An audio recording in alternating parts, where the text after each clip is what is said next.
Hey friends, how's everybody doing today? I miss you all so much. I hope you had an awesome vacation. Today I would like to read with you a story about a very famous Mexican artist, and her name is Frida Kahlo. So today we are going to read together the story of Frida Kahlo, and I hope you will enjoy the story. So the story of Frida Kahlo. Chapter 1. An artist is born. Frida Kahlo was no ordinary child. She was very sick and spent much of her time at home in bed. Frida's sisters went off to school, so she was often alone. That's when her imagination would come alive. Frida invented an imaginary friend. She pictured the two of them climbing out of a pretend hole in the window and into a fantasy world where they would dance and play together. Then, Frida began drawing her imaginary stories. Soon, an artist was born. As Frida got older, she faced lots of challenges. Many things in her life changed. One thing that stayed the same was her incredible imagination. It helped her become one of the most famous Mexican artists of all time. Frida spent much of her life sick and in pain. Painting was Frida's way of showing how she was feeling and sharing her thoughts with the world. Frida loved her country. She made many symbols of Mexican culture in her paintings. Frida liked to wear fancy flowers and flowing dresses. She had many pets, dogs, deer, and even spider monkeys. Frida loved animals, so they fill many of her paintings. Frida was strong and independent. She was born in the early 1900s. At that time, few women were thought of as true artists. But that didn't stop Frida. Women also did not usually work outside of the home, go to high school, or travel. Frida did all of these things during her life, and more. Painting completed my life. Frida's Mexico. Frida Kahlo was born in Mexico on July 6, 1907. She was given a very long name, Magdalena Carmen Frida Kahlo y Calderon. Her family called her Frida. Frida loved her country for its beautiful people, delicious food, colorful festivals, and tall mountains. As she got older, Frida saw that there were some problems with Mexico's government. The leader of Mexico was not listening to what the people wanted.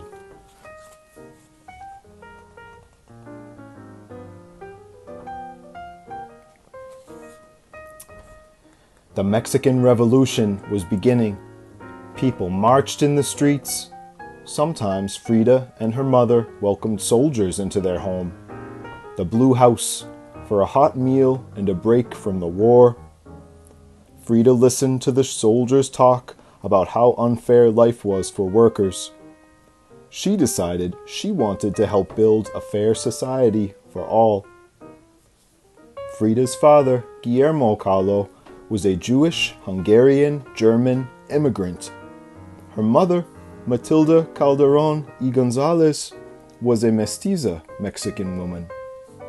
Matilda's family was both Mexican, Native American, and Spanish. Frida was much closer to her father. He was a photographer and painter. He also shared her love of art and animals. Guillermo was very kind to Frida when she was sick and loved her very much. Frida always felt like she was his favorite child. Frida's father let her use his paint and his brushes. Her parents even had a special easel made for her so that she could paint lying down in bed.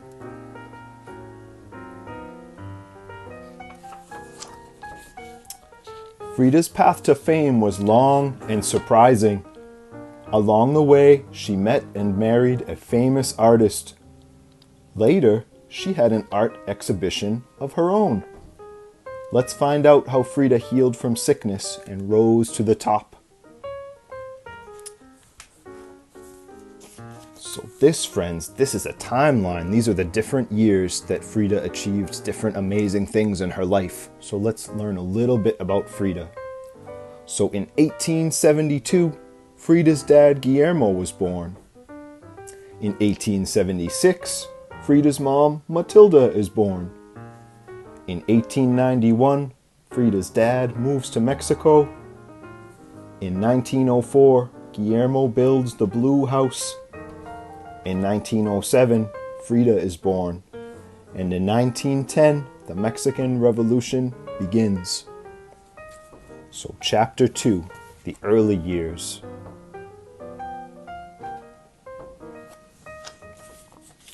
Growing up in Coyoacan, Mexico. Frida was born in La Casa Azul, or the Blue House. Frida's house was very special to her because her father built and painted it. The house was in Coyoacan, Mexico, a village just outside of Mexico City. Frida lived most of her life there. When Frida was 6 years old, she got a disease called polio. Frida had high fevers and was tired all of the time. She had to stay in bed for months. Polio made Frida's right leg hurt and caused it to be shorter and thinner than her left leg. She was bullied by the other kids. They called her Frida Pata de Palo, or Peg Leg Frida. Frida was sad that she had to stay home in bed, but she was happy that she could spend so much time with her dad. When she got better, Frida and her father went on trips together. The Mexican government wanted Guillermo to take photographs all over Mexico. On their trips, Frida's father taught her how to draw people and nature. Frida's imagination went wild. After each trip, Frida ran back to her room to draw all the beauty she had seen before she forgot it. This is Frida not feeling so well in her bed. Frida's drawings included symbols like doves and a Mexican flag made out of papel picado, or cut paper, in her drawings. Frida's love of nature meant that she brought all kinds of bugs and animals into the Blue House. Her mother didn't like this at all, but her father encouraged her curiosity. After looking through a microscope, sometimes Frida painted what she saw up close. Big bugs looked really cool on her canvas. Dreams of becoming a doctor. Frida was a very smart student. She was so smart that she was accepted into the best high school in Mexico City. Not many girls were invited to the National Preparatory School.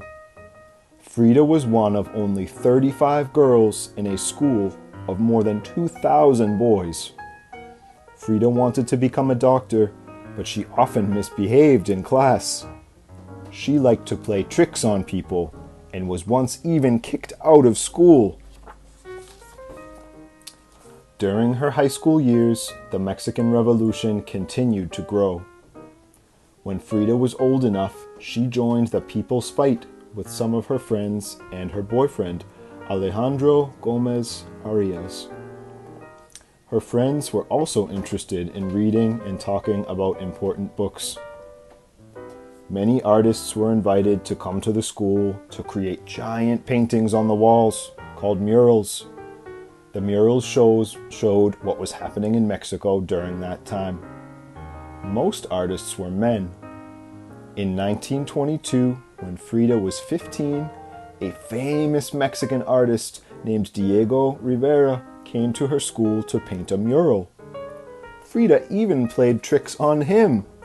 She had a crush on Diego. Putting soap on the stairs he'd climb was her strange way of showing it.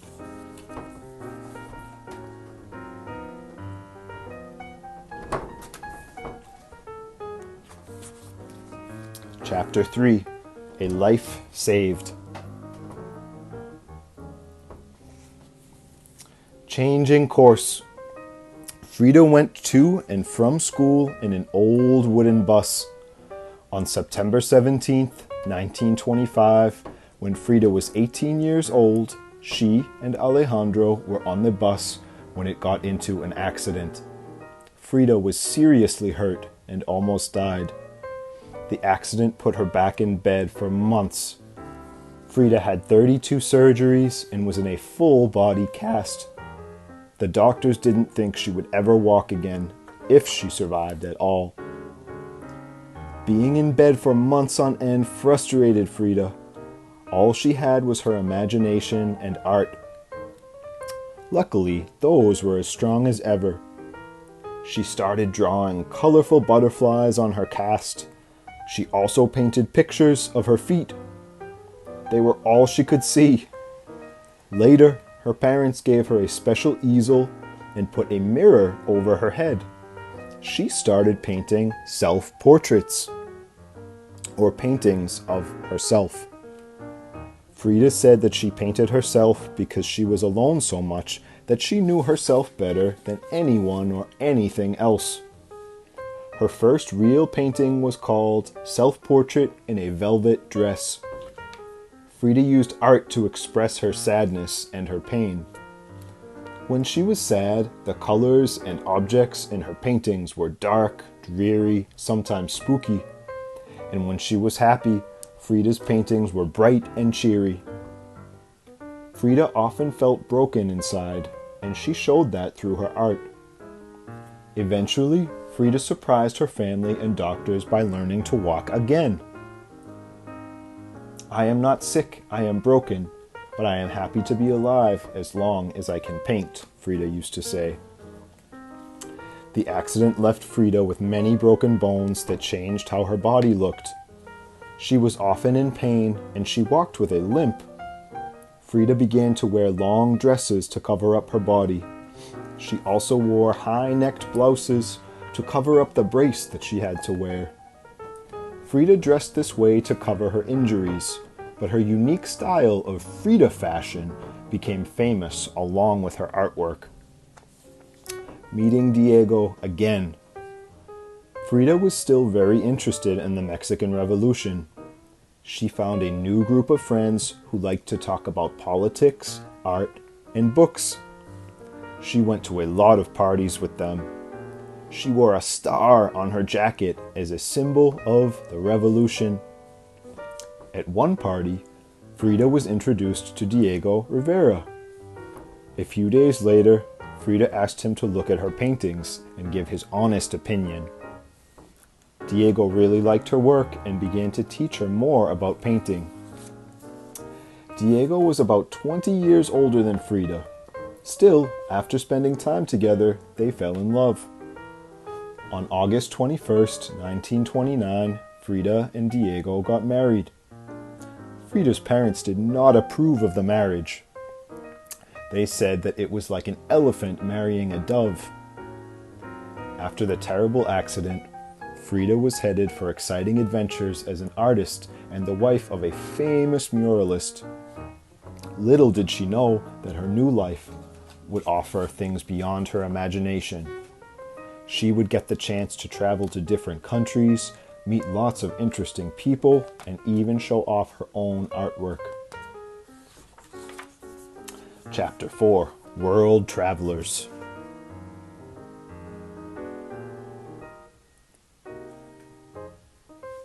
Traveling with Diego.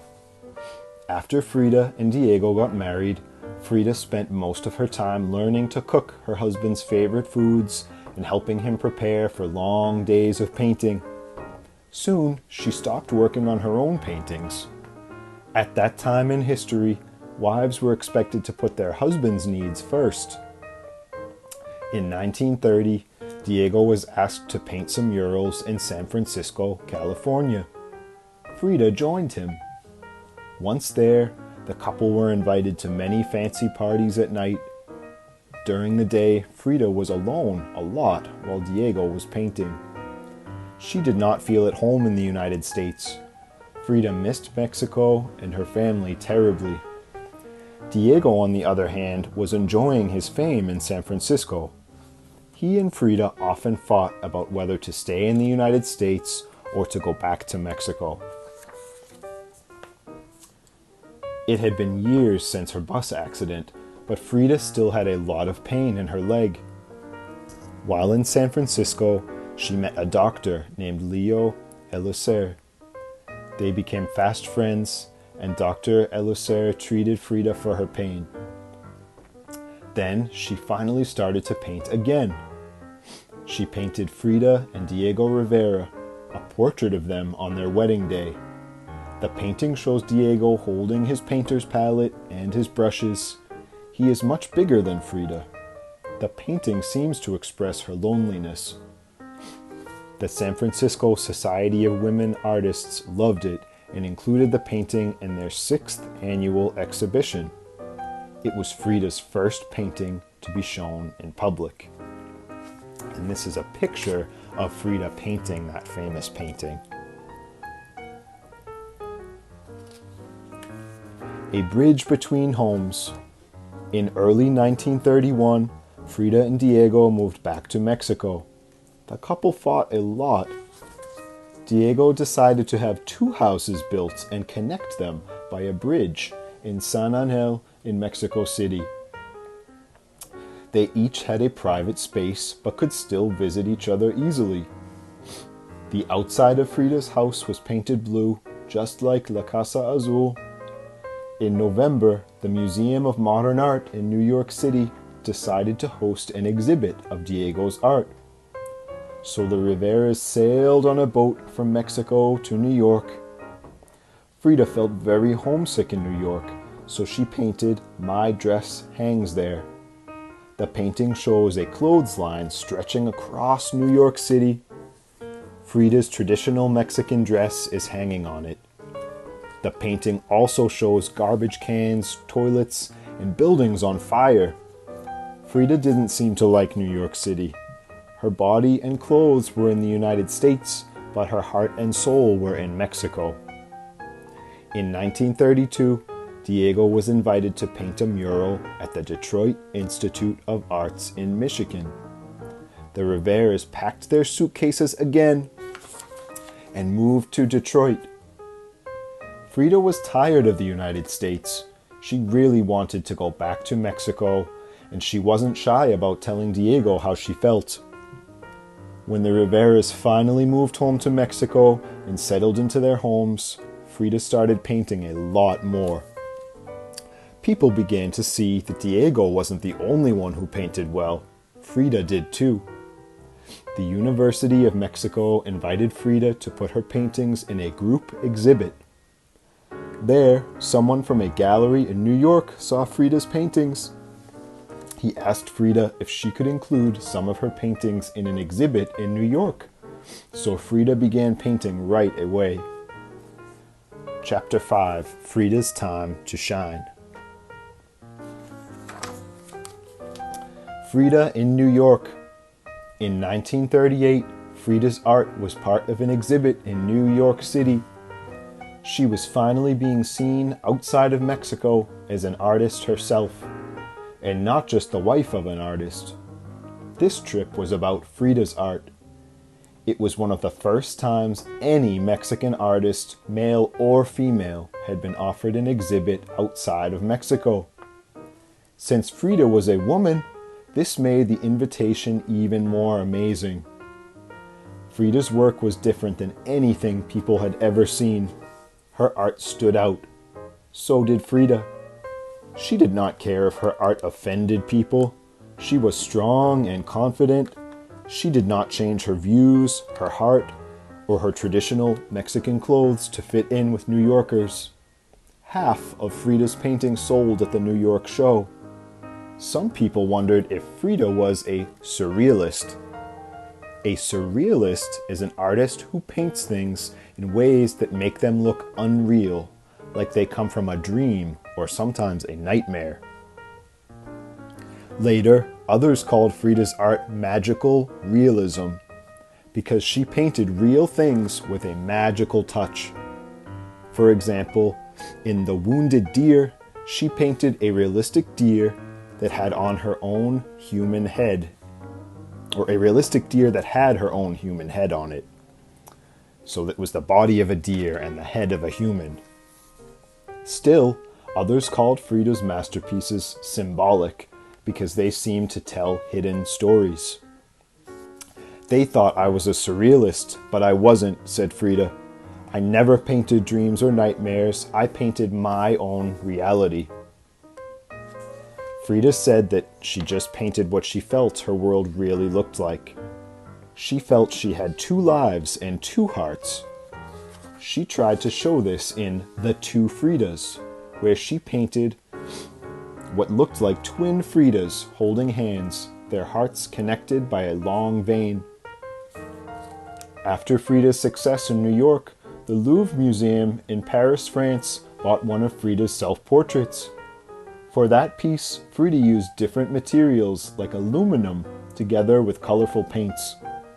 This self-portrait, called The Frame, became a part of the Louvre's permanent collection in 1939. Frida was the first 20th century Mexican artist to have a painting in their galleries. Off to Paris. When it was time for Frida to go to Paris for an exhibit at a gallery, she went by herself. Diego stayed in Mexico. She was feeling more confident than ever because so many people liked her work. Frida was outgoing and made many friends all over the world. She became good friends with an American artist named Georgia O'Keeffe. The two wrote letters to each other and sometimes visited. In Paris, several famous artists like Joan Miro and Pablo Picasso came to her exhibit and congratulated her. Curators and museum visitors loved Frida's paintings.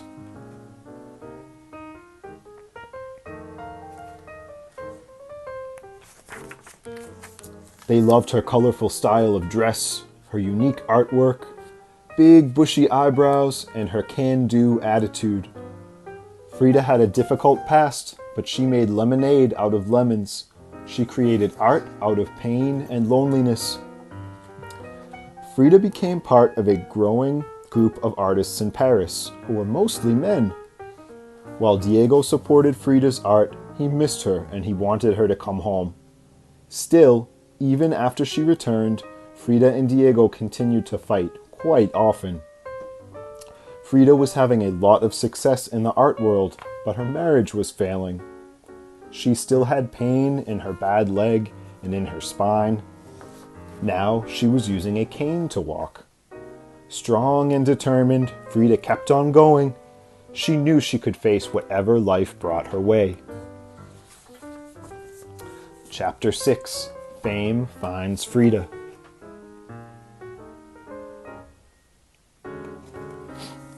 Ups and downs. Frida returned to Mexico in 1939. But she was still feeling homesick. She and Diego decided to move back to her childhood home, the Blue House. They had many animals such as spider monkeys, a fawn, and several dogs. Since she painted the things around her, Frida included many of her animals in her artwork. She and her pets were becoming famous. While her career as an artist was doing great, her marriage was not.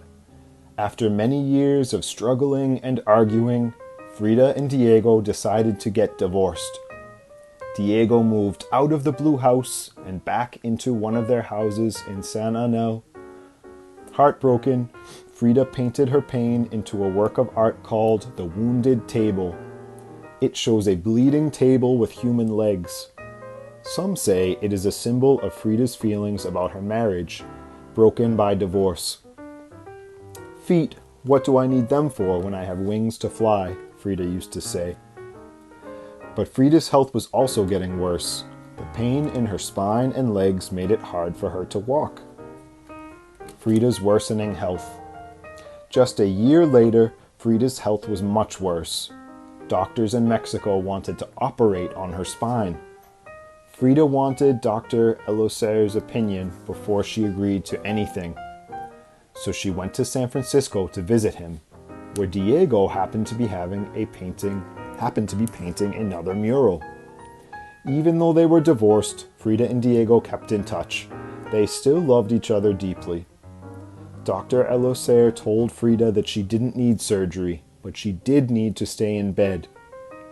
He also convinced her to remarry Diego. On Diego's 54th birthday, December 8, 1940, the couple got married for a second time. Frida was happy to be married to Diego again. She and Diego returned to the Blue House. There, Frida could rest and heal.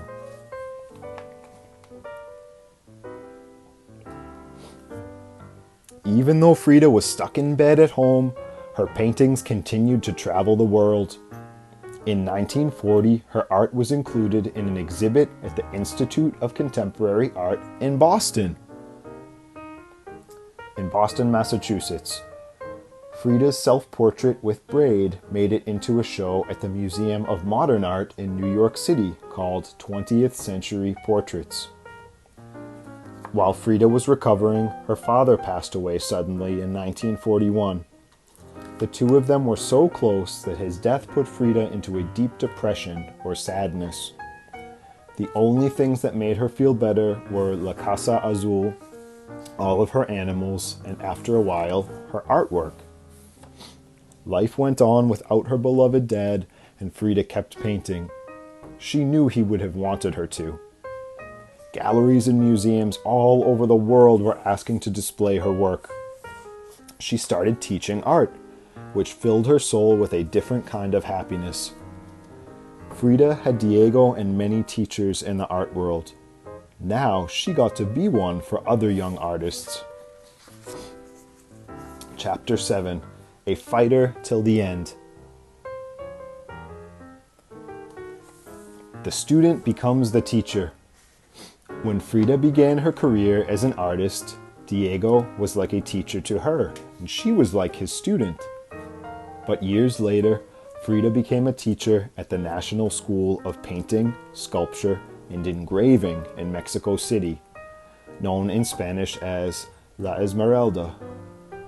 Frida's students loved her and admired her work very much. They called themselves Los Fridos, or Frida's fans. Unfortunately, after Frida spent just a few months teaching, her health got worse. But Frida was determined to keep teaching. She invited her students to the Blue House so they could learn from her there while she was resting and healing. She also kept painting and exhibiting her art in Mexico. Two important paintings during this time were Roots, a painting showing Frida's connection to Mexico, and Self-Portrait with monkeys. Frida never lost her love of animals, and this painting showed that. The final exhibition. Frida always wanted to have a solo show of her work in Mexico, her beloved home. Finally, in 1953, an exhibition of her work was planned at the Modern Art Gallery in Mexico City. Frida was so sick that the doctor told her she had to stay in bed. But ever clever, Frida had men lift her on a stretcher and carry her into the gallery. Making a grand entrance, there they placed her in a canopy bed which had been brought in before. That way, she stayed in bed while still attending her opening party. She told her doctor that she didn't follow his orders. That she did follow his orders and stayed in bed. She had just brought the bed to her exhibit. Frida's body got weaker and she could no longer take the pain. Sadly, she died in the Blue House on July 13, 1954. It was just a few days after she turned 47. Since Frida was such a strong, talented, and amazing role model, her body was placed at the Palace of Fine Arts in Mexico City for the public to view. Frida was so important as a Mexican artist that everyone wanted to honor her and have the chance to say goodbye. Frida's artwork changed our world. Her fame brought attention to Mexico and helped women artists around the world gain more respect. One of the last paintings that Frida created was called Viva la Vida, or Long Live Life. Though Frida is gone, her memory and art live on in museums and art schools around the globe today. I paint flowers so they will not die, Frida used to say. Frida could have kept her art to herself and been known only as the wife of a famous muralist. She could have let bad luck and poor health get her down, but instead, she did the opposite. Frida used her pain and sadness to paint beautiful self-portraits and tell stories through her art. Then she shared it with the world. Her work showed Mexico's beauty to people around the world. It helped people get to know Frida and see her struggles. Viva la vida.